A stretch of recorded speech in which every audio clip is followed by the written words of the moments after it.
Hi hello friends, ఇంటికి దగ్గరలో ఉన్న గుడికి వెళ్ళి 365 వత్తులతో దీపం ముట్టించొస్తా అన్నది. మాతోటి ఎర్లీ మార్నింగ్ గుడికి రామన్నాం, కానీ రాలేదు, వద్దన్నది. అంత తెల్లవారుజామున నేను రాను అన్నది.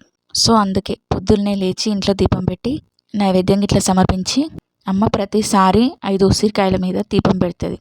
అలా పూజంతా కంప్లీట్ చేసుకొని నా చిట్టి తల్లిని కూడా మంచిగా రెడీ చేసుకొని గుడికి వెళ్ళాం. నా చిట్టి తల్లిని నవ్వు ఫోటో దించుతా అంటే చూడండి ఎంత బలవంతంగా నవ్వుతుందో. గుడికి వెళ్ళాక అంతా కూడా నేనే చేసి లాస్ట్కి దీపం ముట్టించే దగ్గర అమ్మని పిలిపించి దీపం ముట్టి, ఎందుకంటే అమ్మకు మోకాలు నొప్పులు అనమాట, ఎక్కువసేపు కింద కూర్చోలేదని.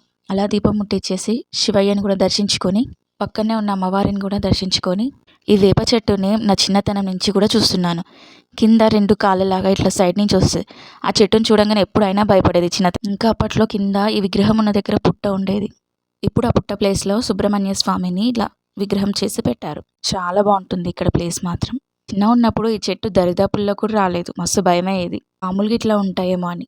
ఈరోజు ఆ శివయ్య దయ వల్ల 2 గుళ్ళని దర్శించుకున్నాను. వీడియో నచ్చితే like, share, subscribe to my YouTube channel. Thanks for watching this video.